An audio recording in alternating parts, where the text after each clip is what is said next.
और चलिए अब बढ़ेंगे आगे और अब बात करेंगे संभल की, जहां देखिए लगातार ये कहा जा रहा है कि संभल तो अभी सियासी पर्यटन का केंद्र बना हुआ है, लेकिन इस बीच एक बड़ी खबर निकलकर सामने आ रही है, जहां ये दावा किया जा रहा है कि मस्जिद के सामने मंदिर है। कश्यप समाज के लोगों ने ये दावा किया है और ये बताया जा रहा है कि टीले के पास ये मंदिर होने का दावा किया गया, माता का मंदिर होने का दावा किया गया। इसके साथ साथ पूजा का अधिकार भी यहाँ पर मांगा है। और आपको बता दें, टीले पर माता मंदिर होने का दावा यहाँ पर कश्यप समाज के लोगों द्वारा किया गया है। उसको लेकर के बाकायदे ज्ञापन भी दिया गया है पूजा पाठ कराने को लेकर के।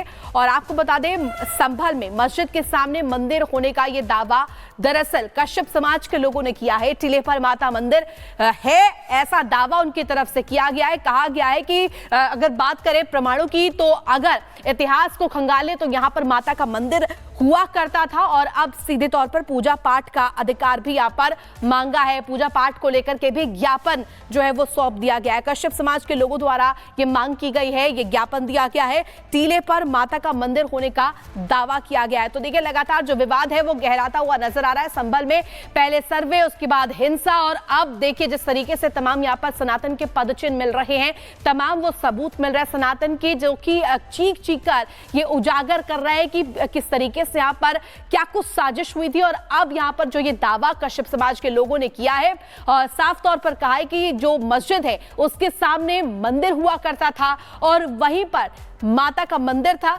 जहां अब पूजा का अधिकार ये तमाम लोग मांग रहे हैं।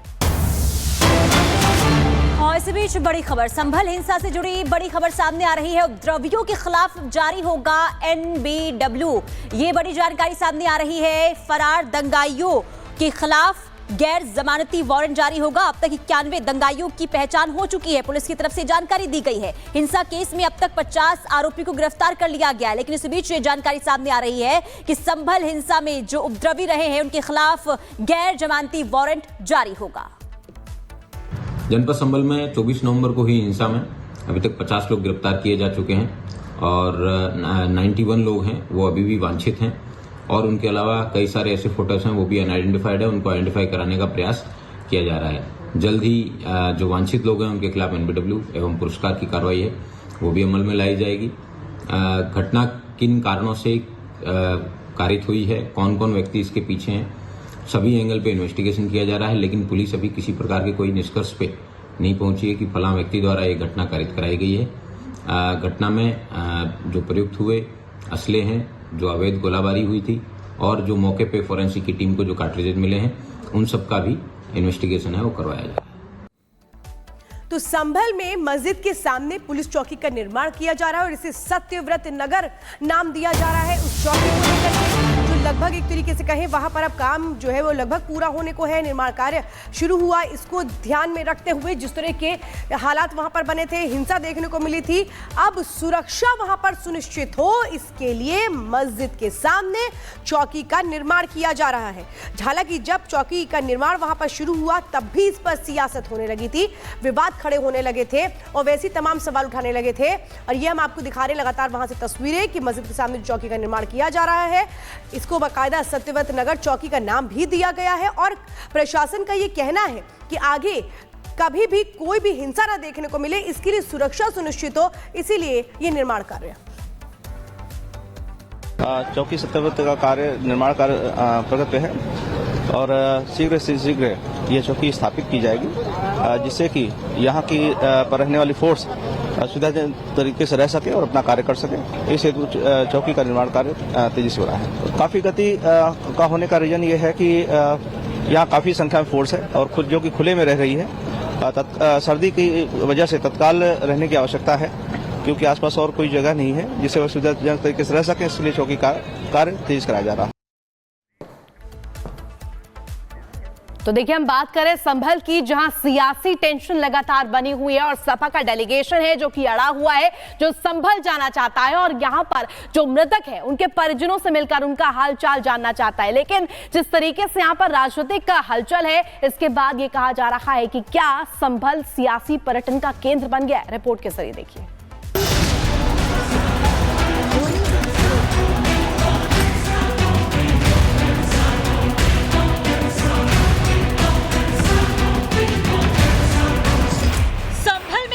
नवंबर के दिन हुई हिंसा में जो 4 लोग मारे गए, उन्हें आरोपी बताया बताया जा रहा है। बीजेपी और पुलिस ये दावा कर रही है कि ये लोग हिंसा वाली जगह पर थे, हिंसा कर रहे थे, इसलिए वो भागा दौड़ी और बवाल की चपेट में आए और मारे गए। तो सपा की नजर में वो पीड़ित है। अखिलेश यादव के आदेश पर सपा डेलीगेशन ने संभल जाकर खास समुदाय के लोगों से मिलने और उनके दुख दर्द बांटने का फैसला लिया है। सपा डेलीगेशन आज संभल में रहने वाला है। सपा डेलीगेशन का लक्ष्य पीड़ित परिवारों से मिलकर उन्हें हर संभव मदद दिलाने का है।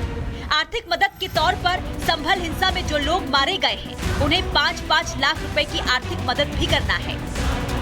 प्रशासन लगातार कह रहा है कि संभल में धारा 163 लागू है, इसलिए माहौल ना बिगाड़ा जाए। लेकिन सुबह जब यूपी विधानसभा के नेता प्रतिपक्ष माता प्रसाद पांडे संभल जाने के लिए लखनऊ से निकले तो उन्होंने ऐलान किया कि वो पीड़ित परिवार से हर हाल में मिलेंगे। हमारे राष्ट्रीय अध्यक्ष ने वहाँ से जो गोली मारे गए लोग थे, जिनको पुलिस ने गोली मारी थी और जिनकी हत्या हो गई थी, उनको 5-5 लाख रुपए देने का वादा किया था, घोषणा की थी। उसी धनराशि को उन्हें मैं देने जा रहा हूँ। हमारे साथ पूरी टीम रहेगी। जो टीम बनाई गई थी जाने के लिए, और जो टीम बनाया गया था, जो समिति बनाई गई थी, उस समिति के सारे लोग रहे। सपा नेता कह रहे हैं कि संभल में मुस्लिम समाज पीड़ित है, तो बीजेपी कह रही है कि सपा ने जैसे अयोध्या में राम भक्तों पर गोली चलवाई, जैसे काशी मथुरा में भक्तों के विरोधियों का साथ दिया, वैसे ही ये लोग संभल में कर रहे हैं। आक्रांताओं के कुकर्मों को सही भी बताना है, जैसे अयोध्या जी में भी किया, जैसे संभल में भी कर रहे हैं, जैसे काशी मथुरा में भी कर रहे हैं, और केवल वही नहीं, हिंदू आस्था पर चोट भी करना है। पूरे इंडी अलायंस का सनातन विरोधी और हिंदू विरोधी डीएनए हर रोज सामने निकल कर आता है। संभल हिंसा को करीब 36 दिन बीत चुके हैं, लेकिन आरोप है कि कांग्रेस और खासकर सपा हिंसा पर सियासत कर रही है। दिल्ली और लखनऊ से नेताओं की संभल के लिए सियासी दौड़ जारी है, तो माहौल बिगाड़ने का खतरा भी बना हुआ है। पुलिस को डर है कि नेताओं के संभल जाने से हालात तनावपूर्ण हो सकते हैं, लेकिन शायद वोट बैंक के लिए नेताओं को हालात बिगड़ने की भी चिंता नहीं है। Bureau report, Republic Bharat. और साहिल इस वक्त सीधे हमारे साथ संभल से जुड़ चुके हैं। साहिल, ये बताया जा रहा है, जो दावा किया जा रहा है कश्यप समाज की ओर से कि मस्जिद के सामने माता का मंदिर है, ये दावा किया जा रहा है, टीले वाली माता का मंदिर है, इसको लेकर और क्या कुछ वहां के लोग कह रहे हैं? जी बिल्कुल, इस वक्त हम उसी जगह पे मौजूद हैं। कुछ ही देर पहले कश्यप समाज के लोग यहाँ पर पहुंचे थे और उन्होंने ये दावा किया इस जगह पे टीला हुआ करता था और यहाँ पे आंवले का पेड़ था, जो कि लंबे समय से तमाम जो बुजुर्ग महिलाएं हैं, तमाम लोग जो थे यहाँ पे पूजा करते थे। लेकिन 1978 के दंगों के बाद से पेड़ को नष्ट कर दिया गया, इस जगह को यहाँ से हटा दिया गया और इसी बात को लेकर जो है ज्ञापन सौंपा गया है आज एडिशनल एसपी को। पहले तो मेरे साथ कुणाल कश्यप है, जो कि जिन्होंने पुलिस को ज्ञापन सौंपा, उनसे बातचीत करते हैं। आपने क्या ज्ञापन दिया है, क्या लिखा हुआ? उसमें ज्ञापन में हमने लिखा है कि यहाँ पृथ्वीराज चौहान कभी होली जलाते थे। जब पृथ्वीराज चौहान जी होली जलाते थे तो यहाँ एक आंवले का वृक्ष था जिसमें पूजन कराया जाता था। तो इस आंवले के वृक्ष को हमारा कश्यप समाज देवी स्थान के रूप में पूजा जाता था हर साल, तो इसीलिए इसको पूजा में कराया जाता था। हमने यही स्थापना करी है कि हमें दोबारा से वो पूजा का स्थान मिले और हम लोग जैसे हमारे पूर्वज पूजा करते थे तो हमें भी पूजा करने का सौभाग्य। कितने समय से पूजा हो रही थी, कितने समय बाद पूजा रुक गई थी? जो यहाँ 1978 के दंगों के बाद कुछ साल इसमें पूजन चला, उसके बाद उस पेड़ को काट दिया गया और जो महिलाएं हमारी पूजन करने आई उन महिलाओं को भगा दिया गया था। क्या अब पुलिस को ज्ञापन सौंपा गया, तो क्या कहना चाहिए? नहीं, पुलिस को ज्ञापन हमने सौंपा, हमने ये कही कि हमें वो इसे पुनः स्थापित करा जाए और हमें पूजा का स्थान मिले। देखिए, हमारे साथ बातचीत करने के लिए संभल के एडिशनल एसपी श्रीचंद है। सर, कश्यप समाज ने ज्ञापन सौंपा गया है, क्या दिया गया, क्या प्रस्तावित चौकी के निकट एक खाली मैदान है, ये एक टीला है। इस संदर्भ में कुछ लोगों द्वारा आकर बताया गया कि यहाँ उनका देव स्थान था जिसे तोड़ दिया गया है और एक वृक्ष था जिसे भी काट दिया गया है। साथ ही कुछ लोगों द्वारा फर्जी अभिलेख तैयार करके इसके बैनामे कराए गए हैं। इस संदर्भ में जानकारी की जा रही है और जांच की जा रही है। जांच करते हुए अग्रिम कार्रवाई की जाएगी। बिल्कुल, पुलिस टीम ने ज्ञापन ले लिया है और जांच की जा रही है। जी बिल्कुल। चले साहिल, बहुत शुक्रिया आपका तमाम जानकारी के लिए। तो मस्जिद के सामने मंदिर होने का दावा किया गया है, इसी को लेकर ज्ञापन